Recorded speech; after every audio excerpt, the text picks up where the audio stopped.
A dismissed government UFO case has just been revived. This is in progress in Aerospace Science. The very fact that they published this is a breakthrough because it's never happened before.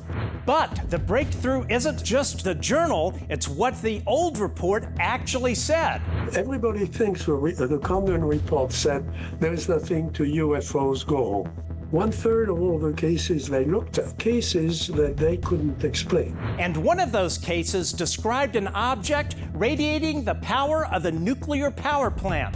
A small thing like this, 10 feet to 12 feet in diameter, can deploy the energy of Diablo Canyon, a modern nuclear power plant. How can they do that? Our conversation with Dr. Jacques Vallée starts now.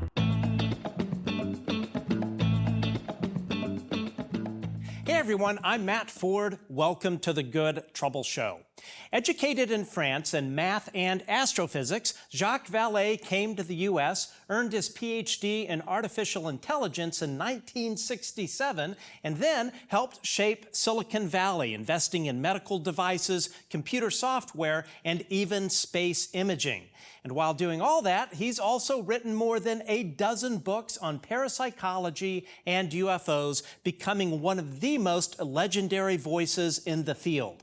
Here now, our conversation with Dr. Jacques Vallée. Dr. Vallée, we are honored to have you back for, this is your second appearance on the Good Trouble Show. How have you been? Yes, very good. Thank you very much.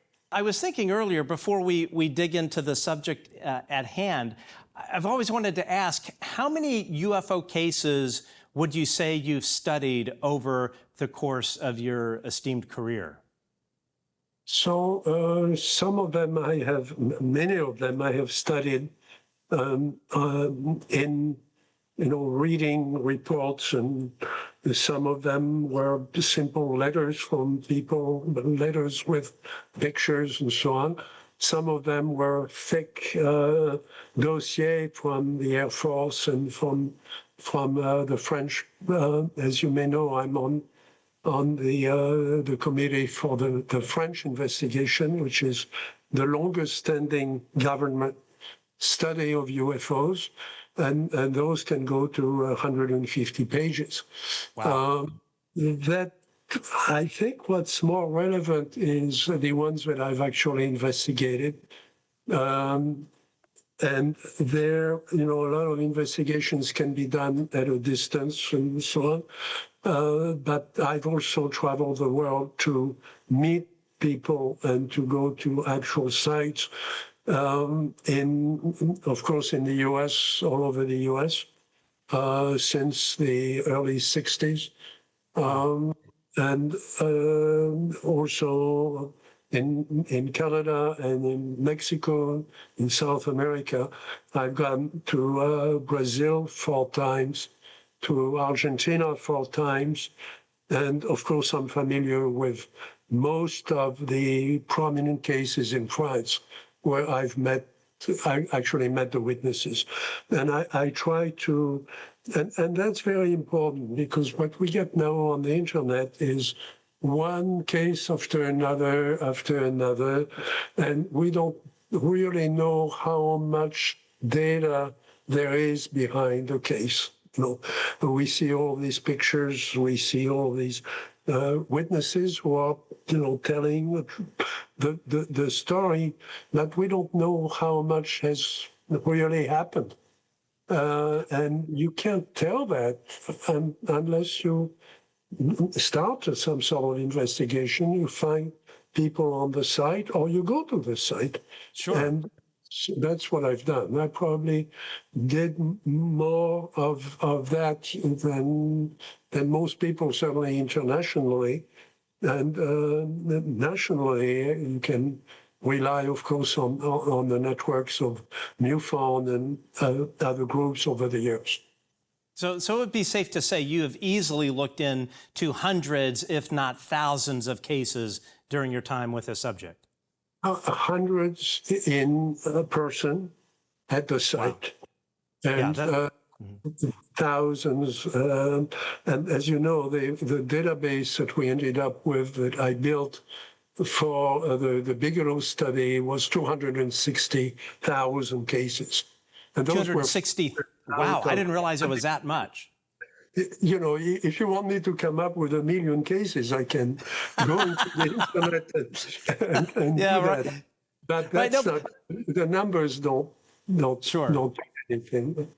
Well, I'm certainly it blows everyone else out of the water in terms of the volume of stuff you've seen. But you bring up a really good case. Like I have people, they'll like email photos and videos, and we really don't cover those on the show because I have no idea or no way of knowing if it's real. It's impossible to tell. So that's why we don't really do that on this show. We really like to stick with what scientists have to say and policymakers and whatnot. So, and it often seems too that, especially these days, that we are really kind of swimming in a sea of disinformation, not knowing, not knowing really what's going on. What are your thoughts on that? Well, as you know, I was part of the Bigelow study, the BAS study, which was part of a larger thing for the Pentagon. And this was, we all had classified status, so on. And we looked at many, many cases. I try to focus on cases where, certainly where I can talk to the witnesses myself. And my approach is not, the big super tech approach. I go there with with my cell phone, and occasionally I'll take some photographs if they allow me. But mainly I want to just sit down with them and have a cup of coffee and understand their situation, understand and make them understand that we don't have the answer. I'm not coming, I have a PhD and so on. I'm not coming to explain what they've done, okay? I'm there as a researcher. And there may be some possible explanations for what they've seen, and they have to accept that. And in the other cases, then, I'll probably ask them if it's okay for me to come back and understand their environment, understand what else may have happened, and so on. So, and I do that. I will take notes. I will maybe take a couple of pictures if they let me, but I'm not taking a tape recorder. I'm not doing that. If we want to do that, we'll do that later, and we'll then reconstruct the whole thing as you would, with film and everything else. So that's very much the way I've approached it. It's true that now we're swimming in a world of reports, and and there is no way of knowing really whether even those pictures are real. And as of course, the fake pictures are much better than the real pictures. All right. The real pictures, the people are nervous or surprised. They don't calibrate their camera and so on. Sure. I had a better camera in the bag, on the back seat, but I didn't think of using it. Sure. And they give you the lousy picture from their phone. So, but that's okay. In a way that makes it more credible sometimes. I try to focus on, since the end, you know how the Bigelow project ended. We thought we had 5 years. I was in charge of the data warehouse development. The data warehouse is a series of databases. It's not one database. You cannot put UFO cases in one database. We ended up with 12 databases, and again, 260,000 cases. Well, the first phase was just getting those cases, translating them, normalizing them, and so on, which we did. I don't know where the database is now. It's still classified. and it's properly classified because the names of the people are there, and they should not be published just overnight. Okay? So there is some filtering that should do if it's released, and I think eventually it should be released. Many of those cases come from the literature. They come from, they come from books and that were published before. But now we can operate on them with a computer, and we can do AI on top of it, which was scheduled to be after the data capture. We were going into AI, and that's when we were cut off. And so I don't know, I no longer have any clearances. I don't know where the data has gone. It may have been, let me make sure I don't get you into trouble. There are some words I don't want to use. Sure. It may have been pilfered, okay? Okay. And it may be in different places where it probably shouldn't be. However, that's I cannot work on that anymore.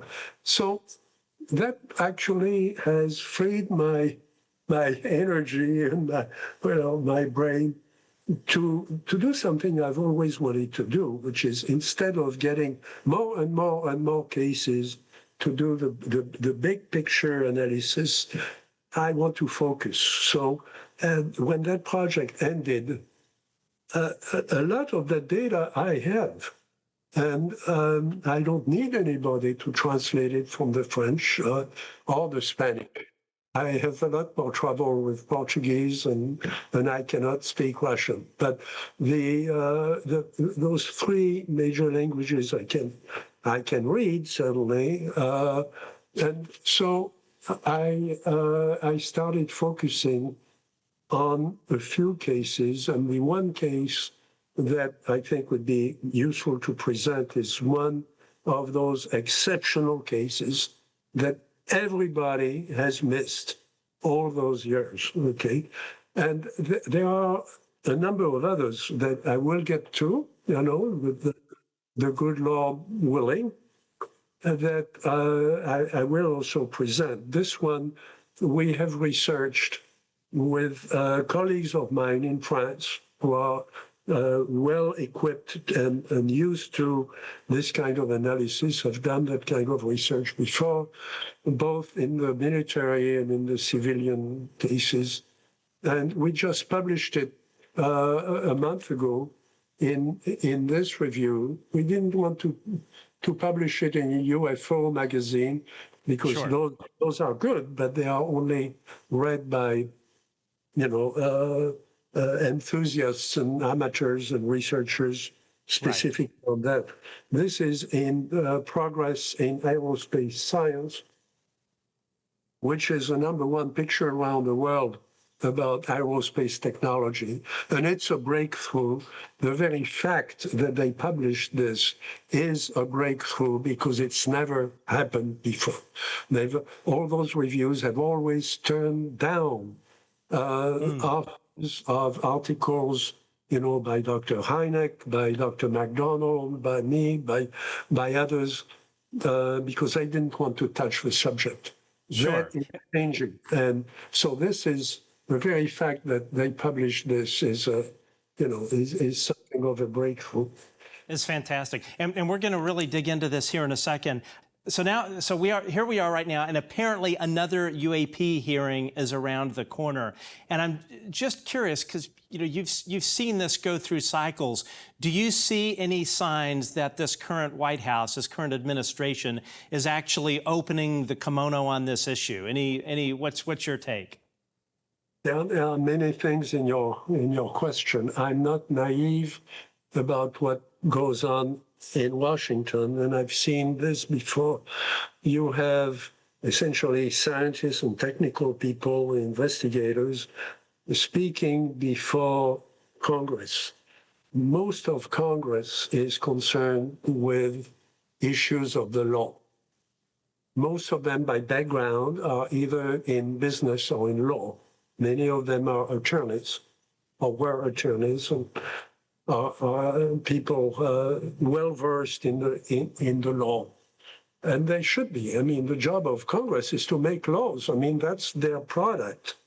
Their product is not science.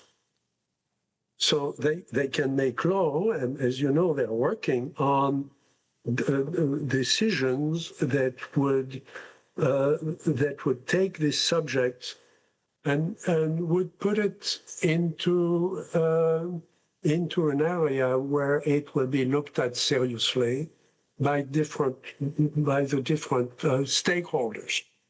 Okay. The stakeholders are scientists, but they're also business people. They're also investors. They're also, the rest of the community. So that's what they have to do. And there is a disconnect on TV, and certainly a disconnect among ufologists about what it's all about. Now, I've been involved in congressional hearings before, twice. On issues of computing applications to society, in emergency management using computer networks. As you know, I was there at the beginning of the ARPANET and the internet and so on. And my team developed technology to manage networks of nuclear power stations, commercial nuclear power stations in 5 countries that we were running 24 hours a day. So we were the first ones exposed to that. So I know what questions they need answers to and how it works. So I think that process is going along. I think it will be slow. I think there are stakeholders who do not want that process to go on. Of course. And so it's easy to say, well, they are hiding something. That's not necessarily true. I mean, in the few classified projects that I've touched, there were good reasons why things were classified. And those reasons were not obvious.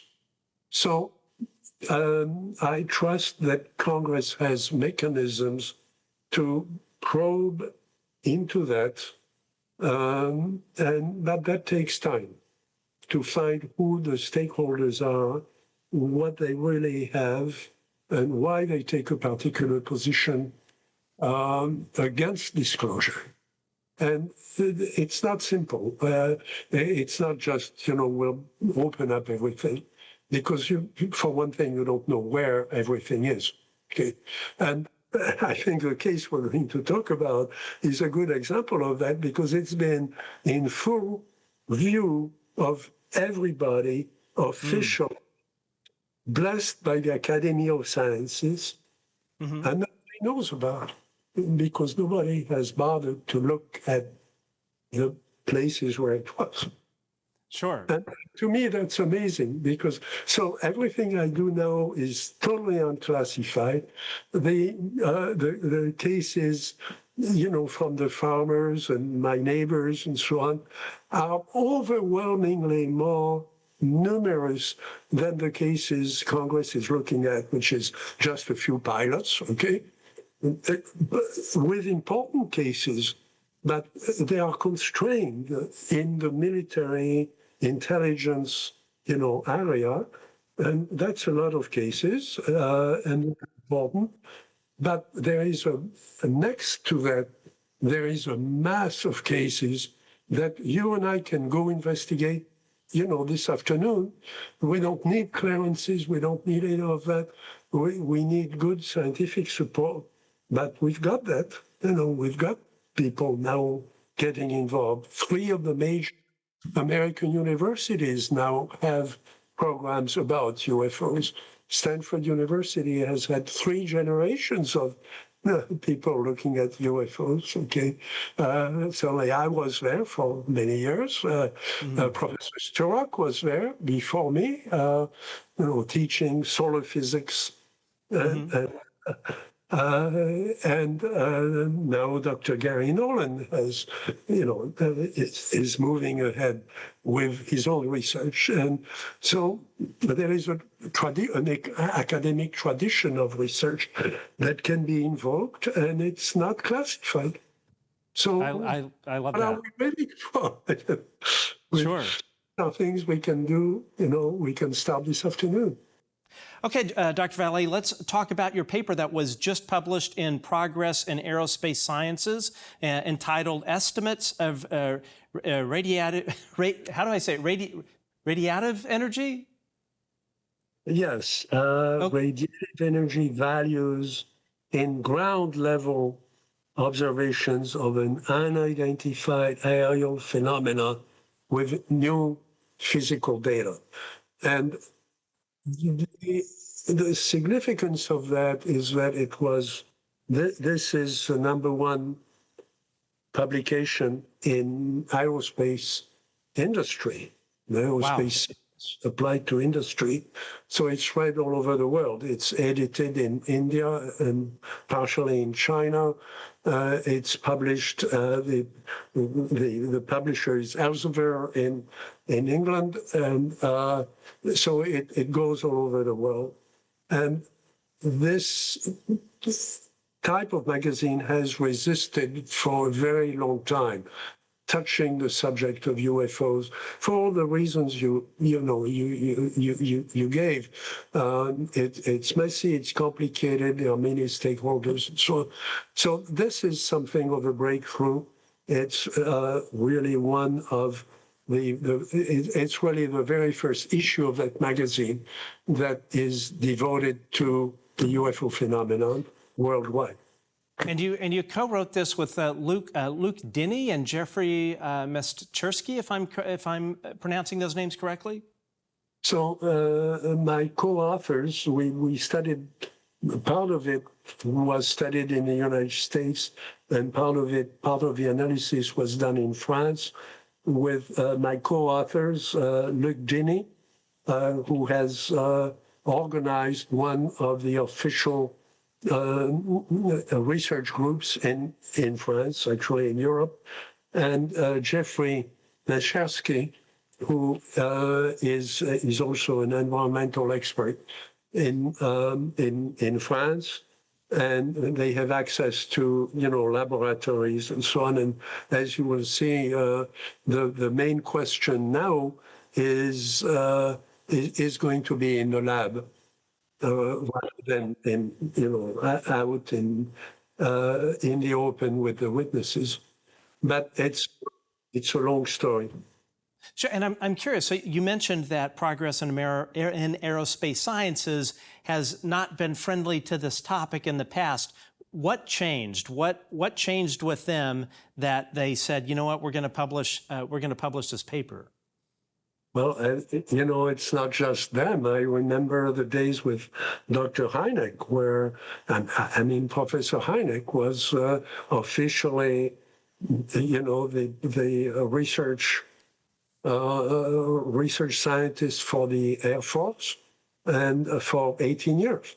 And he could not submit an article to Science magazine or to any of those reviews. They were close to that because they were, they didn't want to touch the subject because it was so explosive and so, and there was some good science, and the science was published elsewhere, but it never came to the attention of the American scientific and academic community through the things they read. Okay, and they read magazines like this. So this is a breakthrough. The breakthrough came because the people who work in aerospace, they talk to their pilots, sure, they talk to engineers, they do tests, they launch missiles, they launch satellites. They are sophisticated people. They know what's out there. And right. Now they have data that they don't understand. And they are looking for but they are not looking for instant answers. We don't have answers in this paper, but we have the right questions, and the questions are more important. The means, to address the question are there. The computers, the databases, the physics, all that is in place. It just needs to be activated, and that's what we're trying to do. Now, part of the investigation is going to continue in the U.S. The case was an American case, but it was published. It was published in the greatest, official report, which was a report from Professor Condon at the end of the Condon Committee report in 1968, and nobody has looked at it. Nobody has looked at it. Wow. For an interesting reason. When the report came out and said, everybody thinks the Condon report said there is nothing to UFOs, go home. Okay, there are more important things. It said there are more important things, but we have not resolved the UFO case, except that we don't think that the Air Force are the people who should be studying it. Oh, interesting. Okay. Because what they saw on TV, you go home, turn on the TV, there's Walter Cronkite with a picture of the Andromeda Nebula, behind him. And he says, there's this report, it costs about $2 million, and it says there is nothing to UFOs. And then that killed the subject for 8 years, okay? You just couldn't bring it up in polite conversation, in polite, because everybody would mention the Condon Report.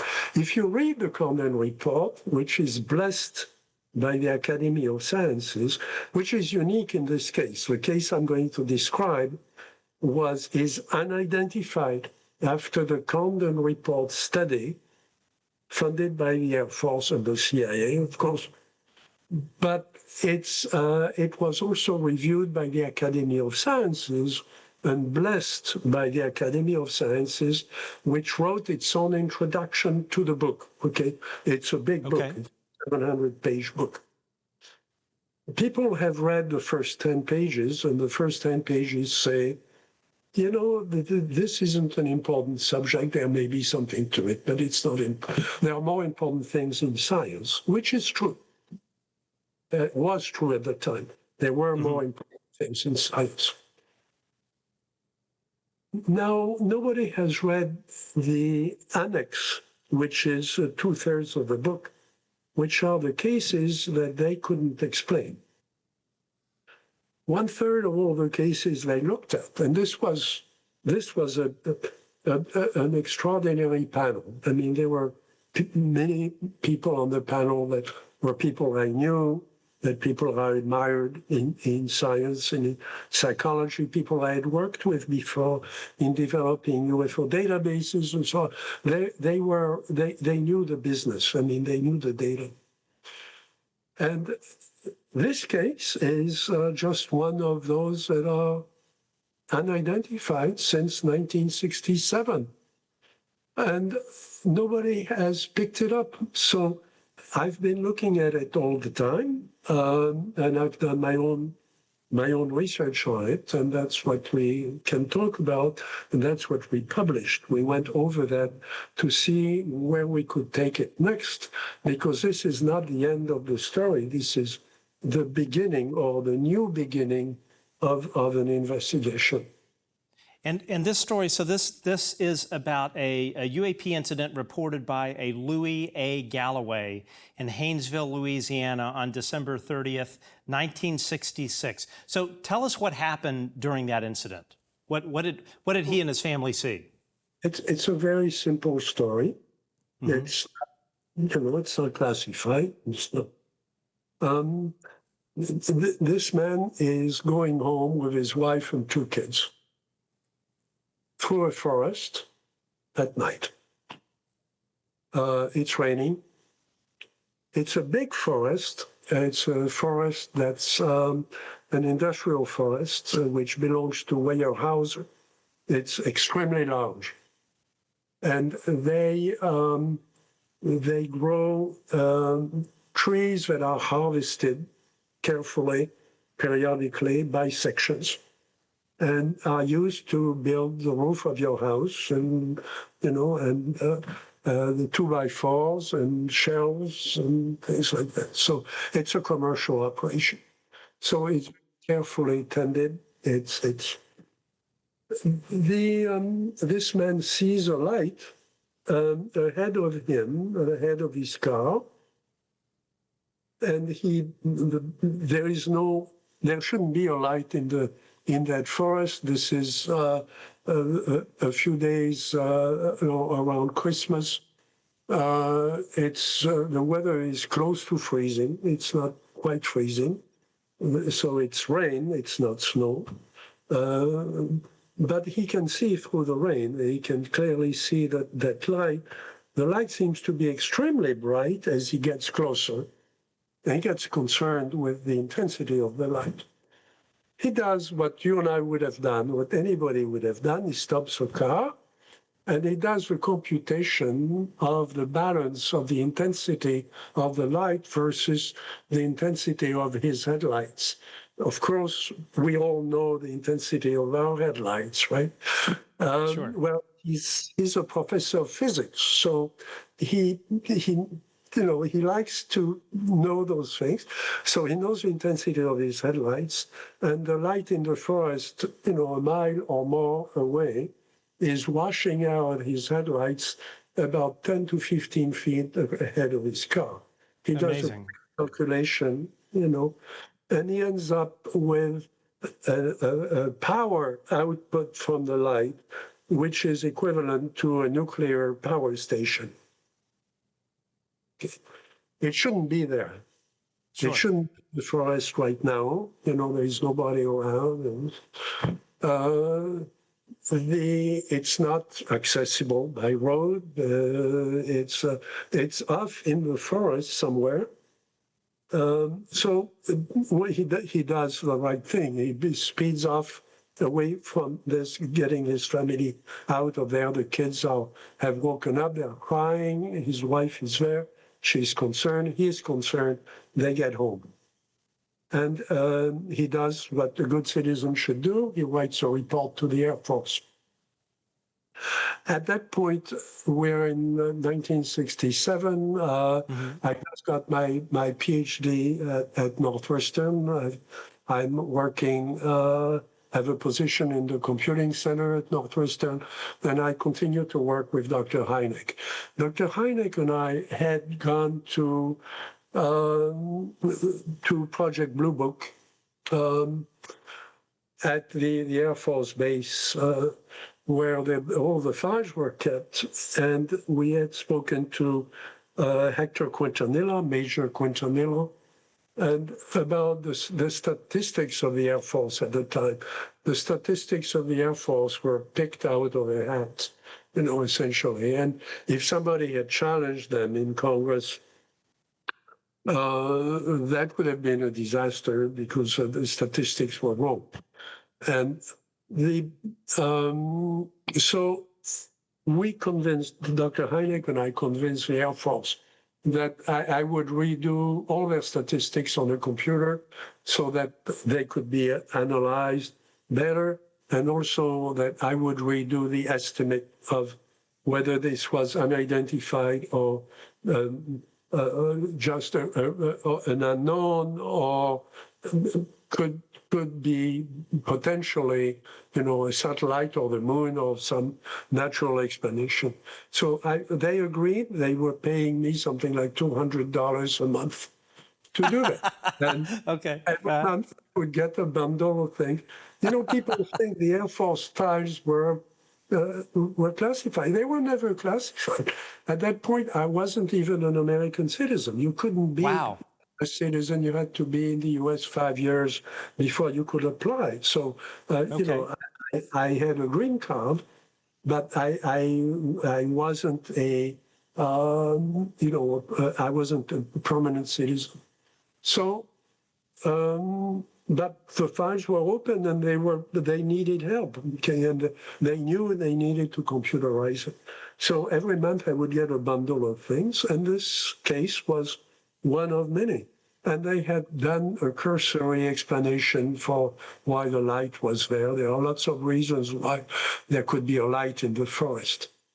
Well, Dr. Hynek and I had been the first scientists invited to brief the Condon Committee at the University of Colorado, and that had been a really very interesting, serious occasion. Of course, we knew some of the members of the panel, but there were 15 scientists there who had worked and were working with NASA and with different agencies and so on. So we spent 2 days with them. So I told Dr. Hynek, why don't we call up Professor Condon and we tell him about this case? Okay. Because the witness is a professor of nuclear physics. Professor Condon was a professor of nuclear physics, and he was, of course, at Trinity at the time of the first nuclear explosion. He was one of the physicists, working with the team there at the Trinity case, at the Trinity explosion. So Dr. Condon thought this was great.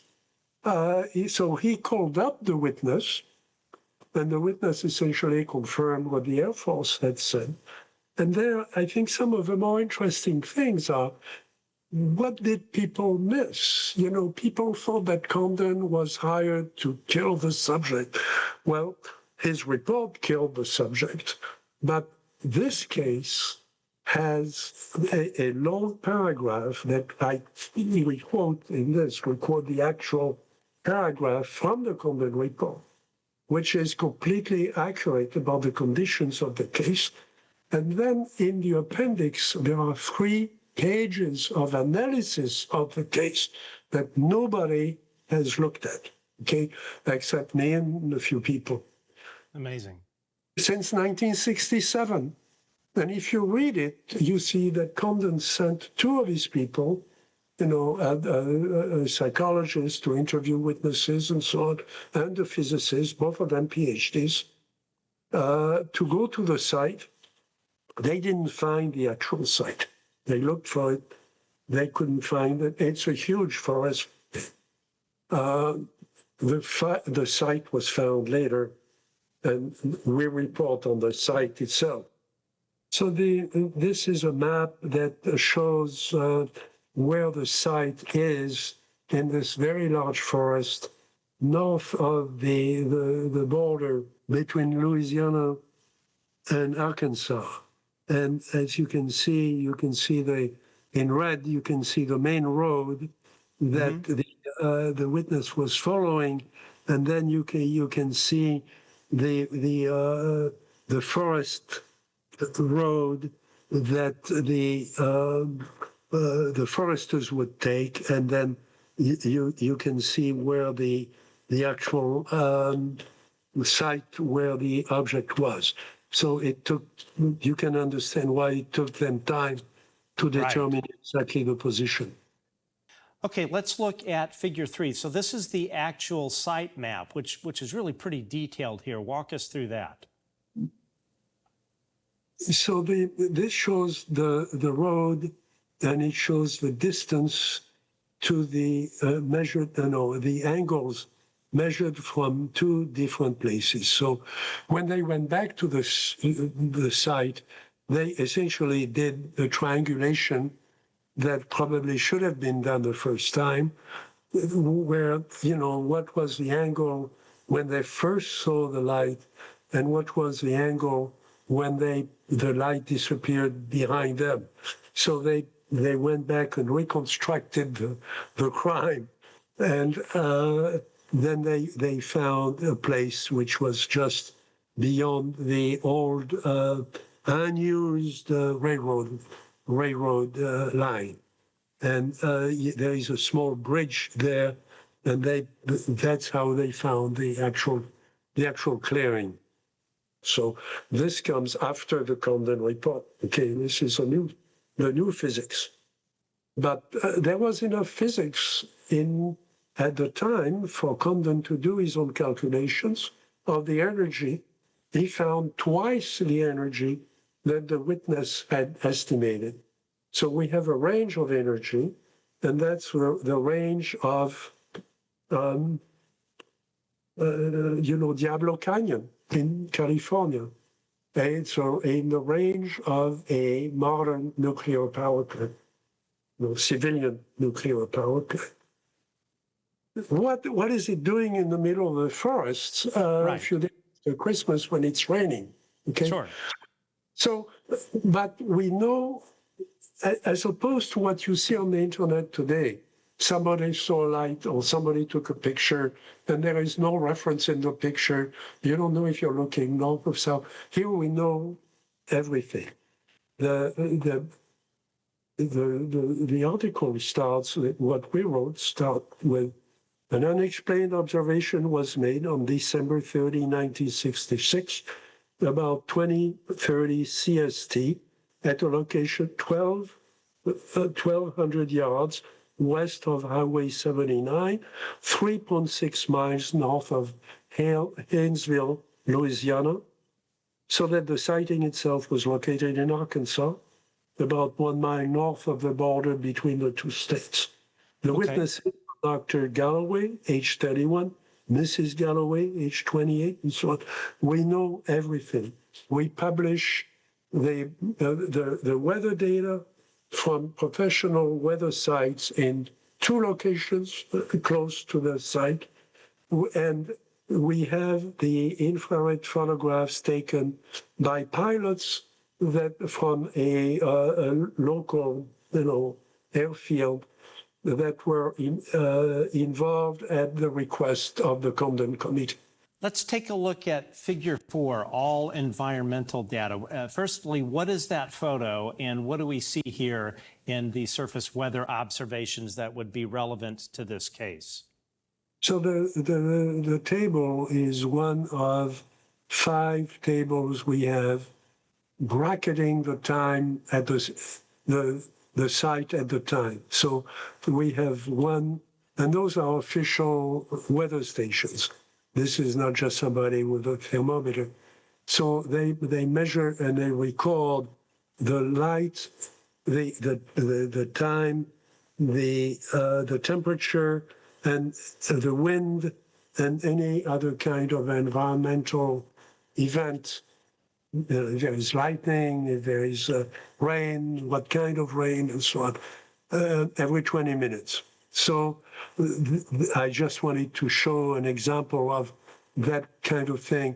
By the way, in the paper, we say that all the data and all my correspondence with the witness, the correspondence between the witness and the Condon Committee, all of that is available. If a scientist wants to check what we did, we can transmit all the background data, okay? That's what you have to do if you publish that kind of paper. People think you just send a couple of pictures and they'll work with it. That's not true. I mean, you can't do that. So the photograph is one of, I think they flew infrared photo missions over the forest, over that whole area for consecutive nights. Wow. Okay. They were doing, they didn't do it especially for the case. They were doing training in flight maneuvers and so on. They were training the Air Force Reserve, essentially. But they took advantage of that to take pictures over the general area of the site. They did not find the site. So this picture doesn't show the site. It shows areas of, a road and a side road, a forest road, and then one area which is probably where one of the major administrative buildings are located. So it's a clear, it's a clear area that reflects infrared.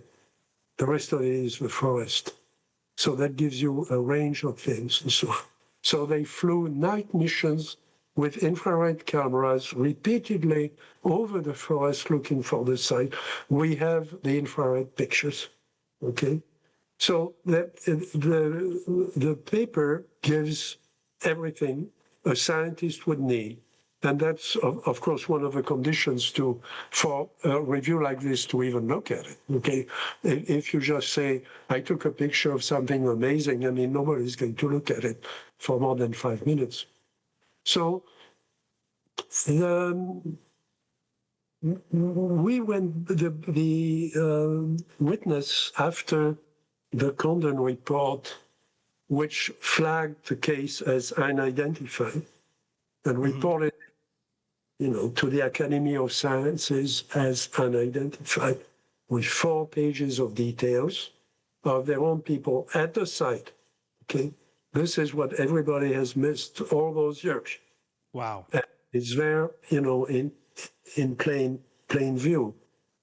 The witnesses went back. The main witness went back to the site, taking with him a colleague who was also a physicist, a professor of physics, and they found the site.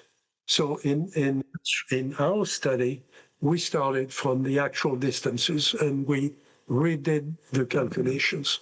Now, my colleagues are people who are well-versed in physics and, have access to the nuclear research in France.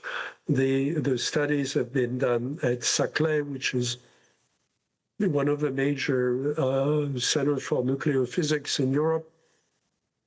And so we did essentially the calculations, and we came up with estimates that match what was the initial range of estimates. Between, in physics, you rarely have an exact measure of a new phenomenon. You deal with estimates and you refine the estimates with special experiments, which is what we're going to do. Now, so the paper goes over all of that. But then we have another witness, because the trees were burned. Now that we know where the clearing is, Dr. Galloway could go back and could look at the impact on the trees. It's not a big clearing. It is not, okay. So the object itself was too intense to tell the actual shape or details, but it was a light that went from very bright blue-white to a darker orange, and it was pulsing. Those pulses impacted the trees all around the clearing. Those trees have been harvested since then. I mean, Weyerhaeuser doesn't let trees grow for 50 years. Sure. But Dr. Galloway took some bark from one of the trees, and the bark is black on one side, and he also took some intact bark from the other side of the tree. We have the bark. Let's look at figure 5. So this is the witness. So we are looking here at the bark, correct? We're looking at the bark. In the right-hand box is the burn, so you can see, and you can get an idea of when you were asking about the depth of, right. You can get some idea of this is significant depth. Okay, so we can take microtome, we can cut delicately into the bark. And then on the left is the bark from the intact side of the tree. And that's the witness. The tree is a witness. The tree was there all the time. So the tree absorbed the radiation from the object as it was pulsing. Now, let's look here at figure 2. So these are sort of the typical trees of that area? So, yes, all the trees in the area are essentially pines of different species. The physicists we talk to about that are fascinated. They say, you mean this has been in the open literature, it's not classified, it's not any of that, with all the details, and has been studied by 2 professors of nuclear physics for all those years, and we've never heard about it. And, you know, I say, yeah, I mean, that's what. So I stayed in touch with the witness. The bark was sent to a government laboratory saying, can you study this and tell us what you can tell us about the energy that you would need to do this to this particular type of tree? I mean, we know what tree it is.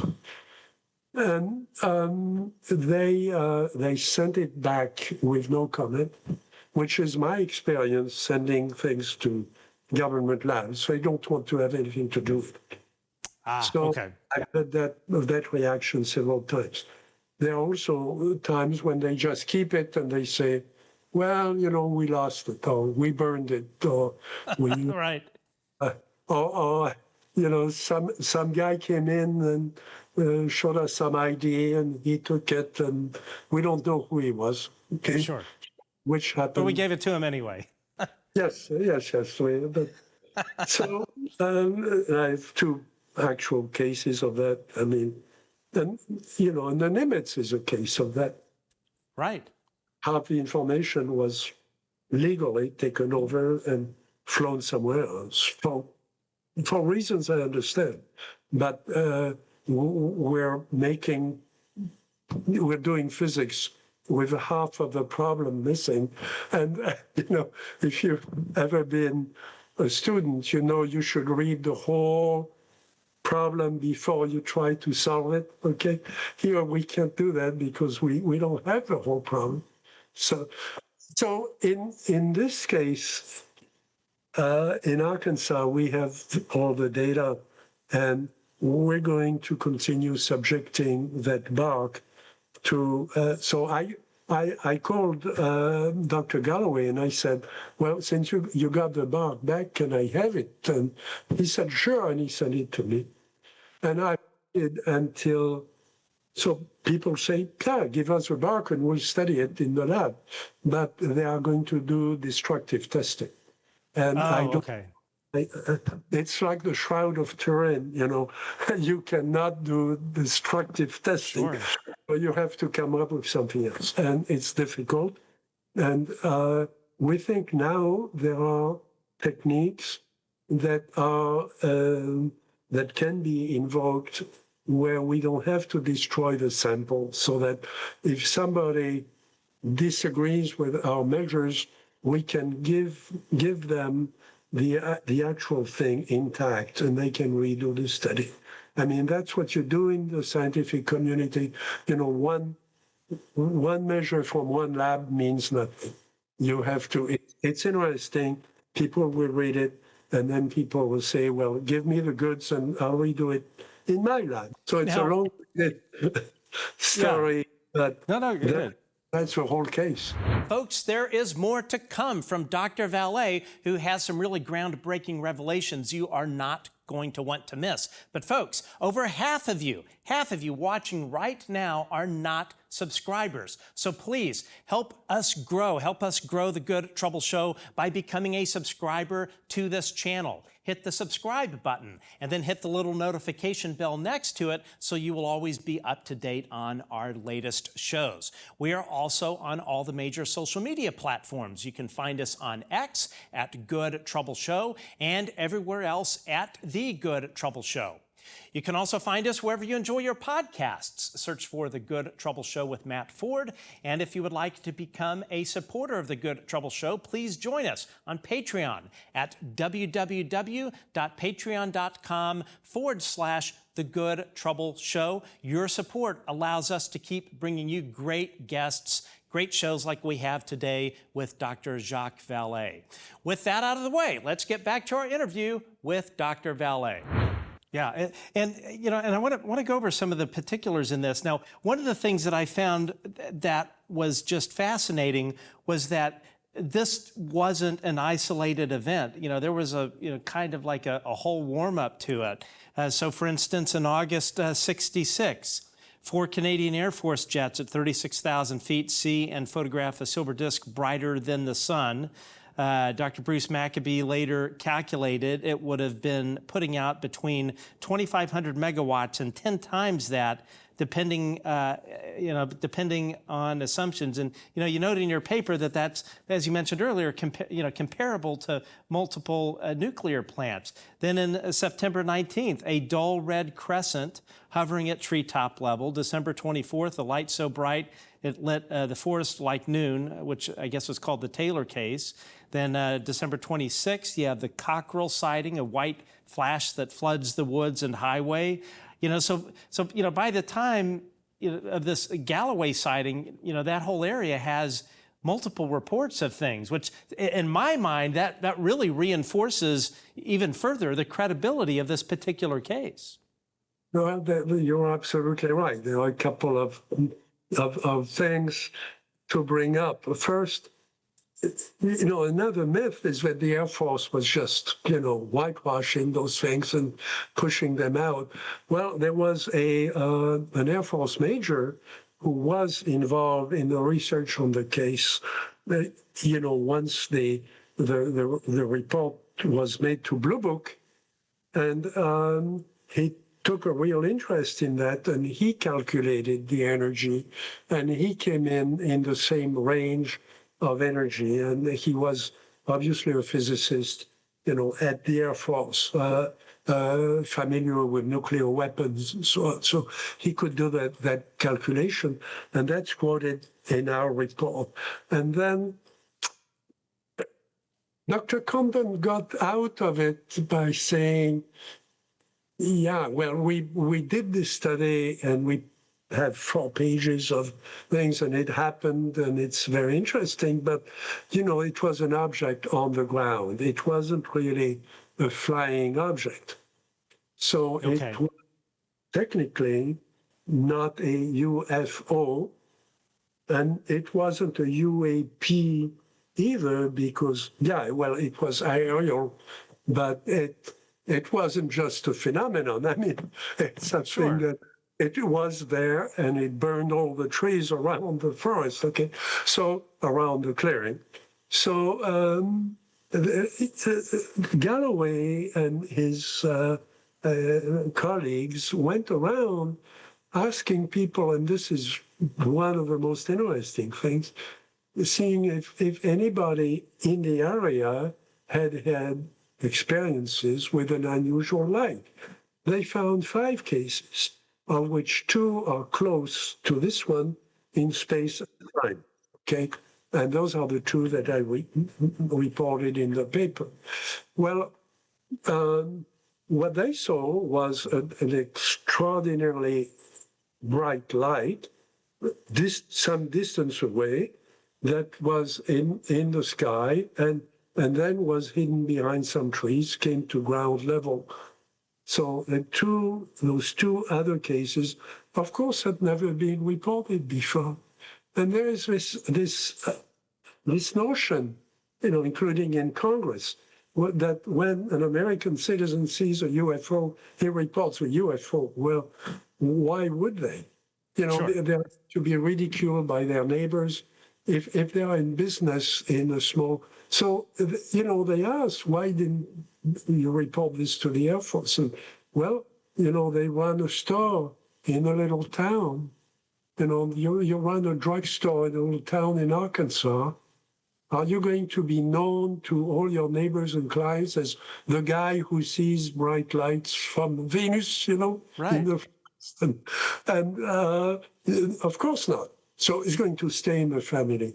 The same thing, and I've had that experience time and time again, visiting, isolated ranches and farms, Kansas, Iowa, and so on. As you know, I've explored those cases a lot. Oklahoma, also small towns. People don't report, or if they report the summary of it, but they don't get into the details. And Right. the scientists need the details. So they did that. So this is not an isolated case. There were at least 3 cases in the same range of dates at that particular location, or around that location. So now we're dealing with something that's flying, landing, and when it lands, it deploys this. Now, people have been arguing about physics, as you know, about UFOs, for a long time. They go on TV, they talk about that and so on. How come we only have 3 cases where people have really looked at the energy, measured the energy? 3 cases in 70 years? People are already always jumping into the conclusion. This is, something that could be a problem for aircraft. It could be this, it could be dangerous, it could be, but, tell us and then they make speculation and they publish papers speculating on the energy, but they never go back to the actual case to measure things, which is what you do in science. I mean, science is really a science of measurements. And nobody has picked up the fact that a small thing like this, 10 feet to 12 feet in diameter, can deploy the energy of Diablo Canyon, the energy of a normal, nuclear power plant that powers a city. How do you do that? Right. And so all the theories that people are talking about before Congress and so on don't account for this. So the point of this paper is, let's look at the real data, the data where we trust the witnesses, the data where we have everything about the environment at the time, and the data that has been studied at the time by competent people. And that's what we have in this case. That's what I'm doing now. I only want to talk about cases that I know. I don't want to talk about interesting cases that are on TV. They are interesting, but I have no way of knowing. And I could not stand before Congress or stand before an investigator and say that I know about those cases. I saw it on TV just like you saw it on TV and my neighbors. So yeah, it looks good, but go study it. But I cannot talk about that the first person. From now on, I only want to talk. I don't want to have a security clearance about anything. I only want to talk about open cases where I have access to the witnesses. I can sit down in their trailer, and if I'm lucky, they give me a cup of coffee, and we talk about their experience. And then I can talk about that, and I could be wrong, okay? I've been wrong before. And that's what, in science, you can always be wrong. In science, you will be wrong eventually. Right. Whatever you do, even if you're Einstein. Sure. I want to go back to you were talking about the power of this light and the fact that it as he reported, it overpowered his headlights. I mean, what are we talking about? And I'm not a scientist. I was a poor science student. I was just a poor student in college in general. So, so I'm not the sharpest tool in the shed when it comes to this kind of stuff. But what kind of power are we talking about? And it's way beyond anything we would have the capability of producing in the middle of a forest somewhere, correct? What you're asking is not a naive question. It's not a simple question. It's really the key to a lot of, you could ask that question about many, many cases. All we're dealing with is the light energy. there could be other things behind it. I mean, what produces a light? I mean, you don't fly around with something like this, assuming it has something to do with space and travel and so on, or time travel or whatever, just to light up a forest. So the light could be a byproduct of something else. And I'm waiting for somebody to criticize, I'm waiting for a physicist to criticize our paper by saying, you're assuming, you're calculating energy out of a light, but maybe there were other types of dispersion of power from this thing that you don't know about. So the answer is yes. And that's why we're going to study the bark of the tree, because we think we're going to find that it's not burned. It is not burned. This is radiation. And the tree recorded, remember that thing was pulsing. So we expect to find layers, very thin, microscopic layers within the wood that may have ranges of energy that it's recorded. In other words, it's not burned all the way through. Remember, we have the bark from the other side of the tree. And those are not old trees, okay? They are harvested from market. So we have a live, active tree. And now the problem is that I and my co-authors are, physicists by training. And we've studied UFO cases a lot, but we don't know anything about botany. We don't know much about trees. And even tree specialists range, over a wide area. So we're going to be looking for people who understand how trees react to energy. Now, in part, those are the people in nuclear, in the military nuclear applications, where they've actually gone to the site of a nuclear explosion and analyzed the plants. Those are the people we want to talk to, and then we will want to find a methodology that doesn't destroy the wood. So it's going to take time. It's going to take time to find the right people, but they have to teach us their part of it by reading. I mean, the tree is the witness. The tree was there, and the tree did something that a human witness could not have done. The tree recorded the energy throughout. So that tree is a treasure. I mean, that bark is a treasure. Yeah, you don't want to destroy it. And there's nothing that would have indicated that it could have been, say like sparks from a power line or lightning or anything that could have given. There is an old power line that shows up on the map, and I sent you the map. Yes. So that's part of the investigation that actually Professor Condon's team did. They said, what about this power line over the forest? Well, it's miles away, and it hadn't been used for 6 years. So that power line is dead. There is a railroad also that goes by. So railroad means, energy and electricity for the signals along the line. That line also had been used for forest, for woodwork.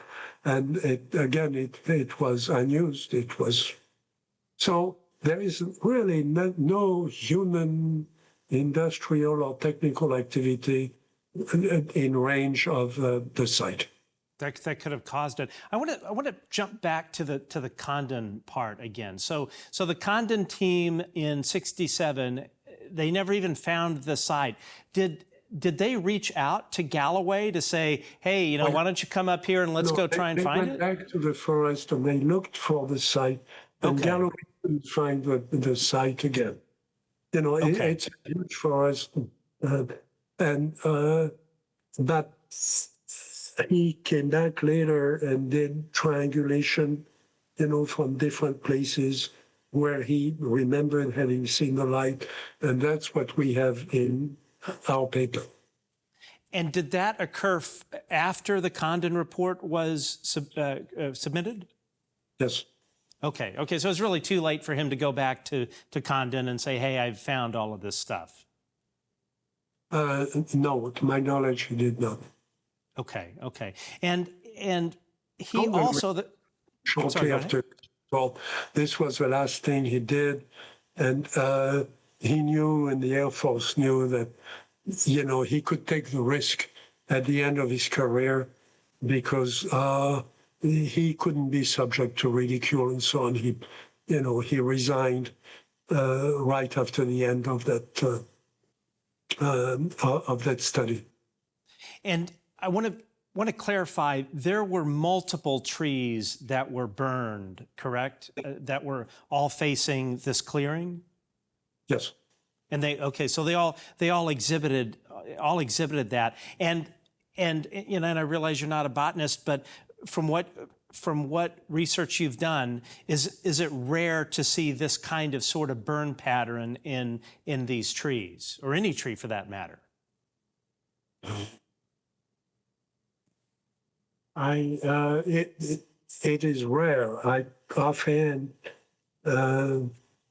there are other cases where the energy could be measured. The French case that is mentioned in the paper, the object was so bright that it turned on, it shut off the night illumination in the town. You know, the lights around the road and so on is on a cell. You know, at sunset, the town lights turn on, you know, for driving and so on. Right. This was middle of the night, so all the road lights were on. When the object was in view of the photocell, it turned off all the lights in the town. All of them. That's how big this was. If the sun was rising. Wow. So knowing the detector, you get, you know, the CNES, the French Space Agency, went there and took apart the photocell and could determine at what energy the photocell would turn off. And, you know, that's where the energy estimate comes in.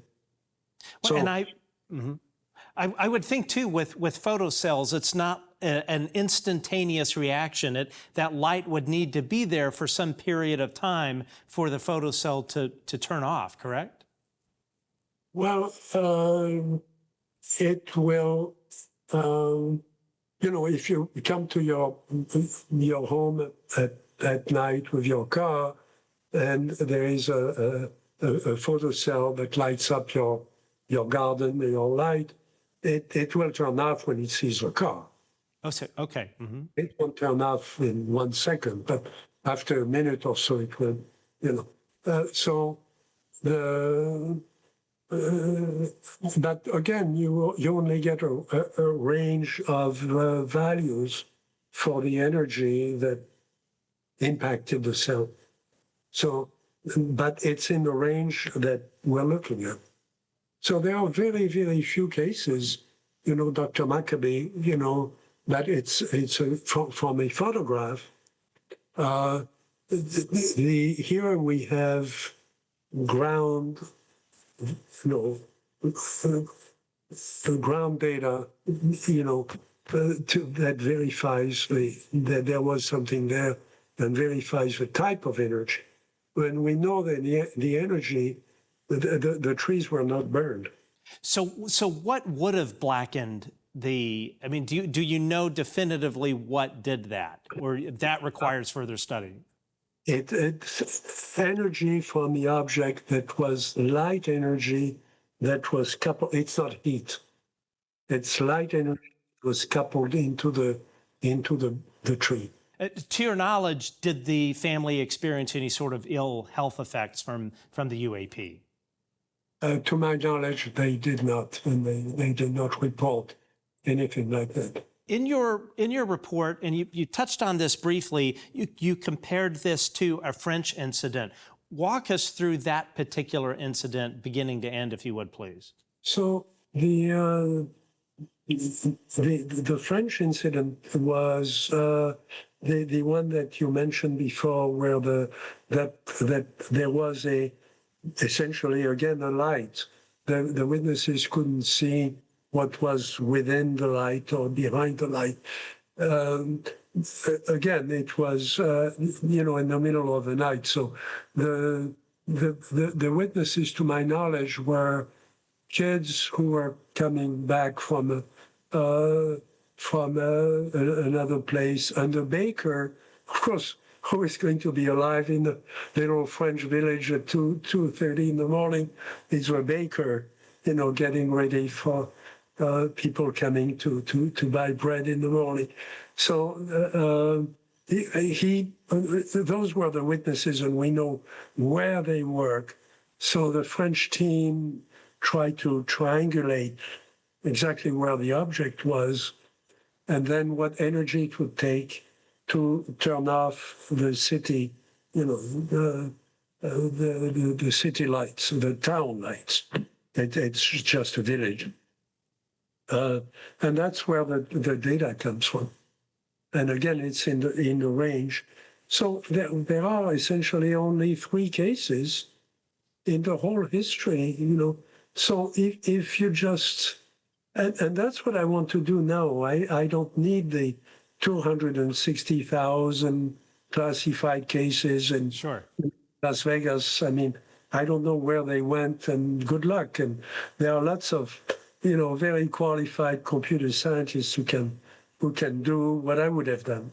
Right, So right. that's fine. I trust that it's in good hands. Now I want to this gives me license to go focus on a few cases like this one. And I assure you, there are others that any scientist should know about and should look at before opining on what UFOs are, and before filing patents for propulsion and so on. I mean, what kind of propulsion does this thing have? Right. With that kind of energy, and again, to your question before, this is only the light energy. We don't know what produces it. We don't know what else it does, because obviously it has anti-gravity too. It can lift and it can fly around. I mean, we have those other cases in the area where the thing was flying around. Okay, so how do you do that? And I'm curious, the burning of the bark, how far down into the bark was it charred? Was it just an outer layer? Like how deep was that burn? So I don't have the wood in my here. I mean, obviously, I don't keep it anywhere close. But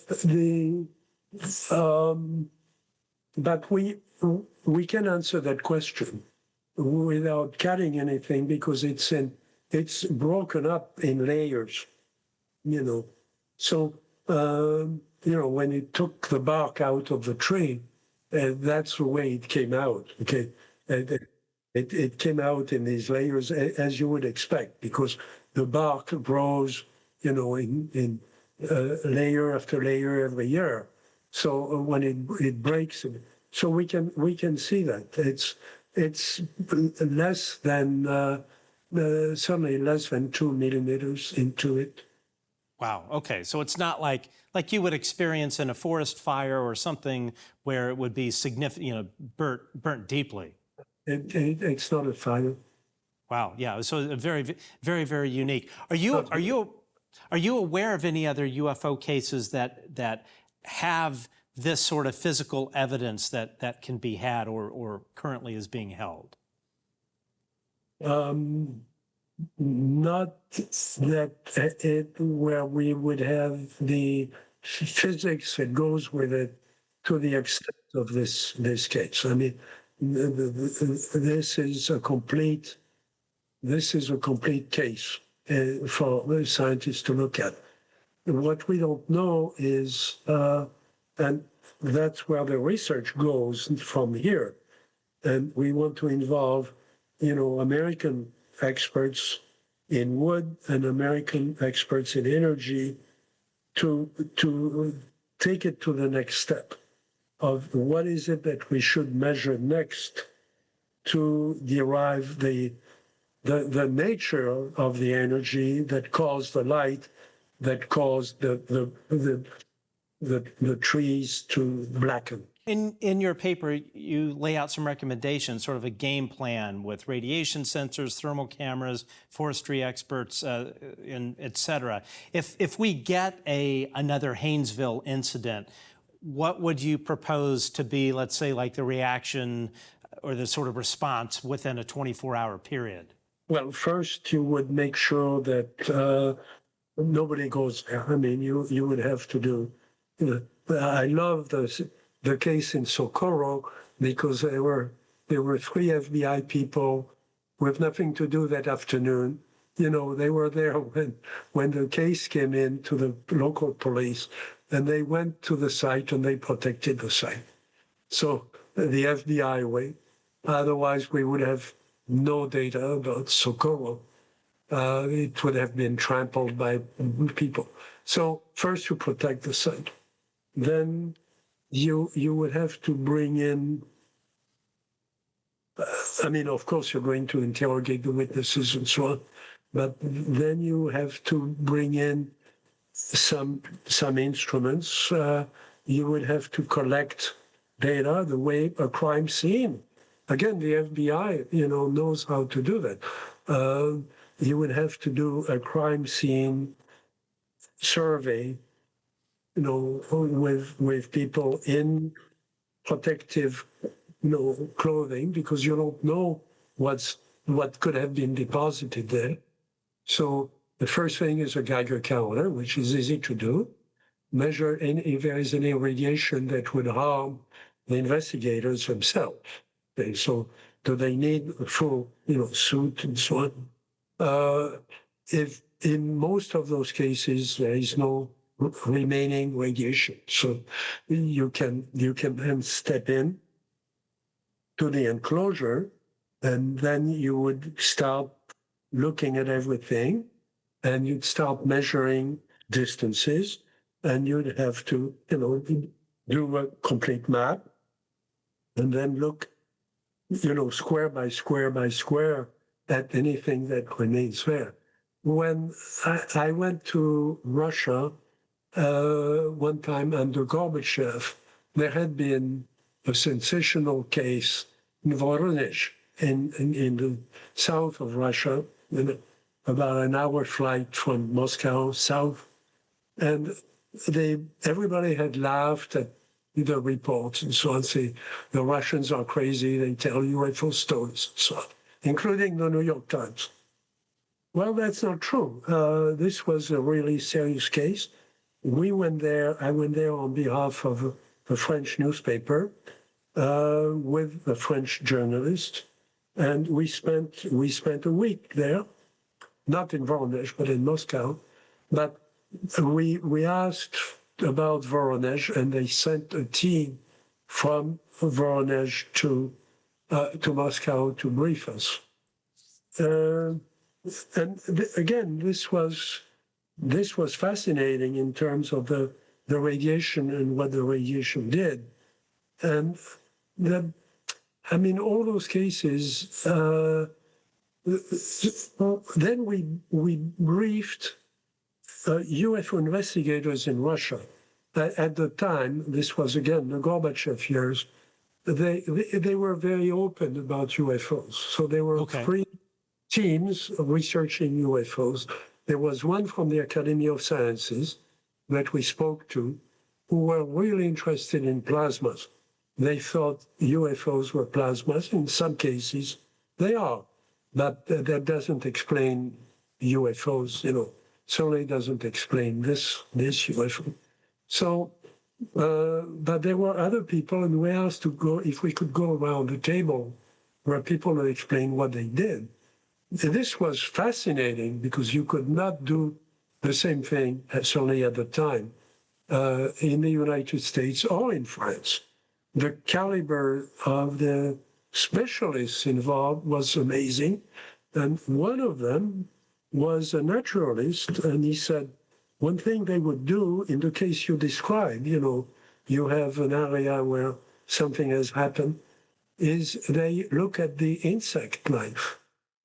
They count the dead insects, because the insects could be detectors of radiation. They could have died from heat, or they could have died from, well, are the insects dead?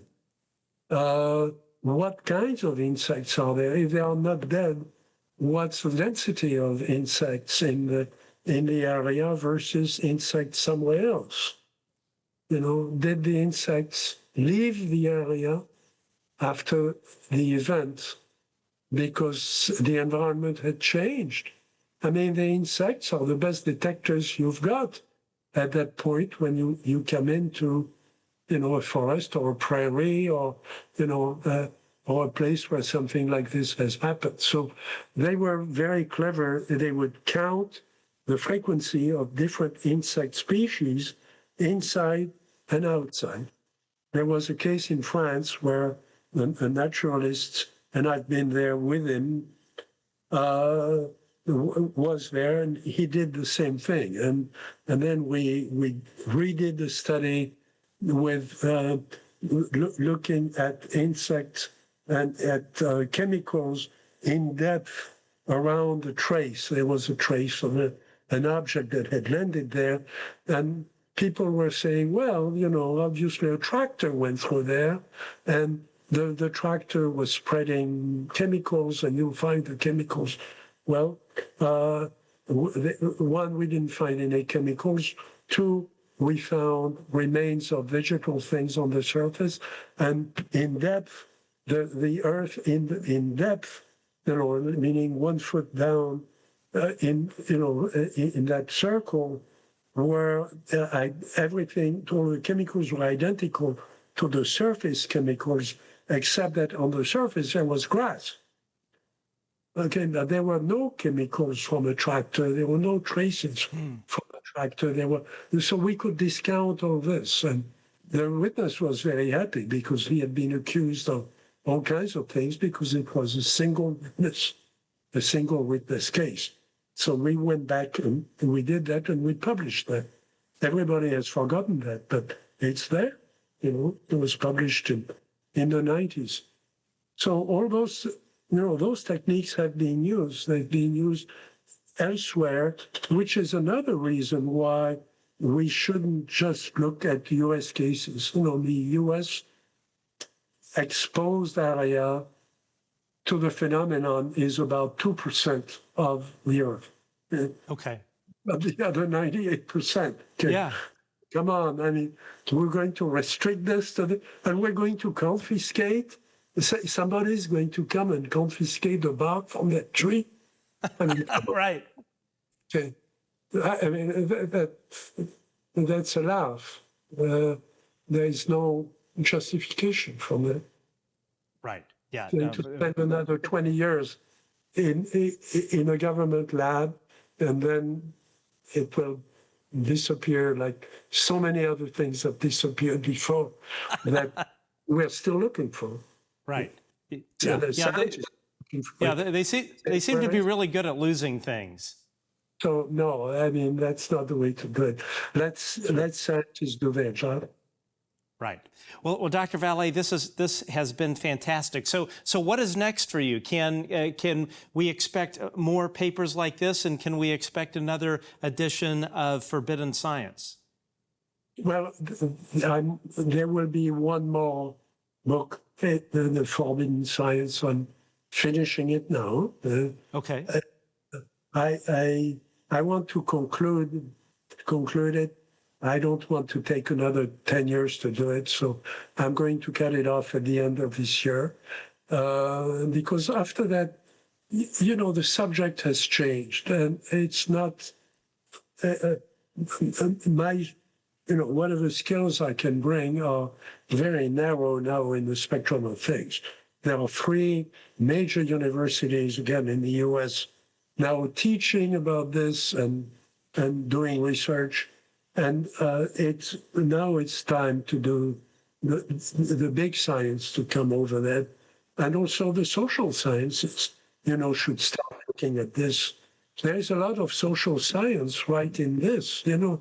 How come nobody has read the Condon Report cover to cover? If they had, they would have found 4 pages about a unique case where you have the energy of a nuclear power plant in a forest, you know, in December when it's raining. So, I mean, what more do you need? Yeah, exactly. It seems pretty obvious. Well, Dr. Vallée, thank you so much for joining us. This has truly been a pleasure, and I can't tell you how honored I am to have you back on the show. And you are welcome here anytime, sir. Thank you very much. It's an honor and it's a pleasure. Folks, if you enjoyed this great interview with Dr. Vallée, you will love this episode. Thank you for tuning in, and if you love our channel, please hit that subscribe button. See you next time.